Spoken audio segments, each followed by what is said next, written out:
আসসালামু আলাইকুম রহমতুল্লাহ। একটি প্রশ্ন আমি বারবারই পাই, আমার চেহারা দিন দিন নষ্ট হয়ে যাচ্ছে, বয়সের তুলনায় একটু বেশি বয়স্ক লাগছে, আমার যৌবন শক্তি দিন দিন নষ্ট হয়ে যাচ্ছে, আমি অতীতে অনেক বদ অভ্যাস করেছি, এখন পুনরায় ফিরে আসবো কী করে, আমার চেহারা ভালো করব কি করে বা সুন্দর করব কি করে, দুটি খাবার নিয়ে আমি আলোচনা করব। হ্যাঁ, যে দুটি খাবার ইতিপূর্বে আপনারা যারা আমার পুরানো দর্শক তারাও জেনেছেন, আজকে খুবই সংক্ষিপ্তভাবে আবারও দুইটি খাবার নিয়ে আমি আলোচনা করব এবং এই দুইটি খাবার স্বল্প মূল্যের এবং সহজলভ্য, ছেলেরাও খেতে পারবেন, মেয়েরাও খেতে পারবেন, যে কোনো পদ্ধতিতে খেতে পারবেন। এটা খেতে তেমন কোনো আয়োজন করতে হবে না, সহজেই খেতে পারবেন। সম্পূর্ণ ভিডিওতে দুটি খাবার নিয়ে আমি আলোচনা করব। অল্প দিন খেতে পারলে ইনশাল্লাহ চেহারা ও যৌবন অনেক গুণে বেড়ে আসবে এবং শরীরে বিভিন্ন রকমের ঘাটতি থাকলে সেই ঘাটতিগুলো পূরণ হবে। বিশেষ করে ক্যালসিয়ামের ঘাটতি পূরণ হবে, শরীরে বিভিন্ন ভিটামিনের ঘাটতি থাকলে সেগুলো পূরণ হবে। সম্পূর্ণ ভিডিওতে জানতে পারবেন। চলুন আমাদের মূল আলোচনায় ফিরে যাওয়া যাক। প্রথমেই বলতে চাই, আমার প্রত্যেকটি ভিডিও মেডিকেল থেকে তুলে ধরা হয়, অবশ্যই শিক্ষণ হিসেবে দেখবেন।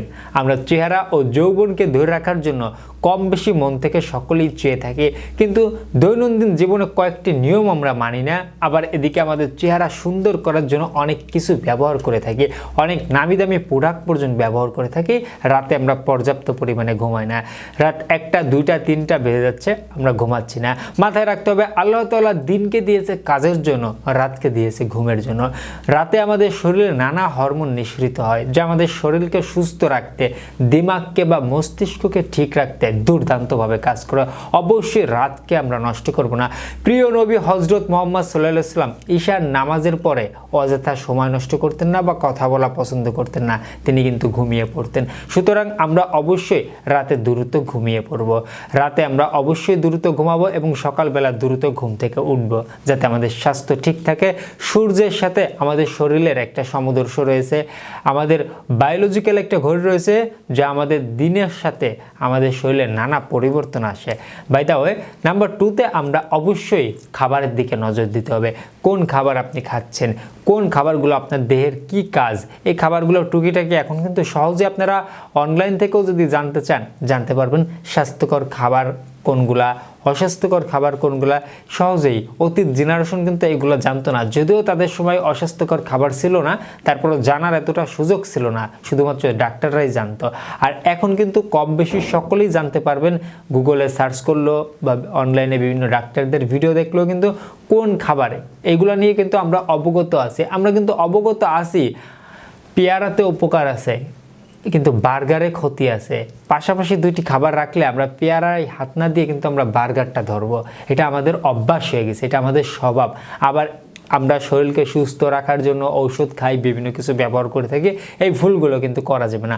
আমাদের বেছে নিতে হবে কোন খাবার আমাদের শরীরে চাই, সেই খাবারটি কিন্তু আমাদের বেছে নিতে হবে, তাহলে আমরা কিন্তু সুস্থ থাকতে পারবো। এখন আসুন আমি যে দুইটি খাবার নিয়ে আমি আলোচনা করব। দুইটি খাবারের নাম্বার 1, একটি হলো ফল। যে ফলটি আমাদের কাছে দামি মনে হলো, কিন্তু এর উপকারিতা জানলে এর দাম খুব কম। আমি কলা সম্পর্কে আলোচনা করতে চাই। ইতিমধ্যে জেনেছেন হয়তো বা অনেকে আমার ভিডিও থেকে। হ্যাঁ, কলা আমাদের স্কিনের লাবণ্যতা, উজ্জ্বলতা ধরে রাখতে, আমাদের শরীরের শক্তি ফিরিয়ে আনতে, যদি দিনের কাজে মন বসে না, শরীরে ক্যালোরির পরিমাণ কম রয়েছে, শক্তির পরিমাণ কম রয়েছে, তাদের জন্য দুর্দান্তভাবে কাজ করবে। পাশাপাশি ভিটামিন বি থেকে শুরু করে অসংখ্য পুষ্টি উপাদান, পটাশিয়ামের ঘাটতি বা যোগান দিতে দুর্দান্তভাবে কাজ করে। আমরা নিয়মিত একটি বা দুইটি, বেশি নয়, যেহেতু নিয়মিত খাবো সেই ক্ষেত্রে আমরা একটি বা দুইটি কলা খাবো। বাজারে তো নানা কলা পাওয়া যায় বা অনেক রকমের কলা পাওয়া যায়। আপনি যে কলা ম্যানেজ করতে পারবেন আপনি সেই কলাটি খাবেন, যে কলা ম্যানেজ করতে পারবেন আপনি সেই কলাই খাবেন। কলাই উপকার আছে, এটা মাথায় রাখতে হবে। যাদের ডায়াবেটিক্স আছে তাদের জন্য আমি বলতে চাই, আপনারা যে কাঁচকলা আছে বা সবজির কলাটা আছে সেটা আপনারা ভর্তা, ভাজি বা অন্যান্য পদ্ধতিতেও খেতে পারেন। আশা করি বিষয়টা অল্পের মধ্যেই বুঝতে পেরেছেন। ডায়াবেটিস কন্ট্রোল থাকলে একটি দুইটি কলা খাওয়া যায়, তাতেও কোনো সমস্যা হয় না। নাম্বার 2তে আমি যে খাবারটি নিয়ে আলোচনা করতে চাই, এটা একটু দামি হয়ে গেছে আমাদের চোখে, সেটা হচ্ছে ডিম সম্পর্কে। ডিমে অনেক উপকারিতা রয়েছে, ভিটামিন ডি থেকে শুরু করে ক্যালসিয়াম থেকে শুরু করে অসংখ্য পুষ্টি উপাদান। এক কথায় বলা যায় একটি মাস্টার বা একটি সুপার ফুড, যা পুরুষ ভাইয়েরা বিশেষ করে এটা রাস্তাঘাটে বিভিন্ন জায়গা থেকে খেতে পারবেন। কলাটাও কিন্তু বিভিন্ন জায়গা থেকে খেতে পারবেন। তার মানে এটা খেতে আপনাদের অনেক কিছু আয়োজন করতে হবে, ম্যানেজ করতে হবে এমন না। আমরা প্রতিদিন একটি বা দুইটি ডিম, একটি বা দুইটি কলা, ডিমও একই রকমের, আপনি যেই ডিম ম্যানেজ করতে পারেন সেই ডিমই খাবেন। এরপরও আমি বলে থাকি সাধারণত যদি আপনার অ্যালার্জির সমস্যা না থাকে আপনার দেশি হাঁসের ডিমটা ম্যানেজ করতে পারেন, মেয়েরা মুরগির ডিমটা ম্যানেজ করতে পারেন। তো এছাড়া আপনারা যে ডিম ম্যানেজ করতে পারেন সে ডিমই খেতে পারেন। আশা করি এই দুইটি খাবার যদি আপনারা কন্টিনিউ খেয়ে যান পরিবর্তনটা 1-2 মাসের মধ্যে চলে আসবে, কিন্তু আপনারা এই দুইটি খাবার উপকারী যেহেতু আপনারা কন্টিনিউ খেয়ে যেতে পারেন। আশা করি বিষয়টা অল্পের মধ্যেই বুঝতে পেরেছেন। এই ছিল আজকের ভিডিও। আপনাদের কোনো প্রশ্ন থাকলে কমেন্ট বক্সে কমেন্ট করতে ভুলবেন না। ভিডিওটি ভালো হলে লাইক করতে ভুলবেন না, বন্ধুদের সাথে শেয়ার করতে পারেন। সকলে ভালো থাকবেন, সুস্থ থাকবেন, সকলে সুস্বাস্থ্য কামনায় আজকের মতো এখানেই শেষ করছি। ধন্যবাদ সবাইকে।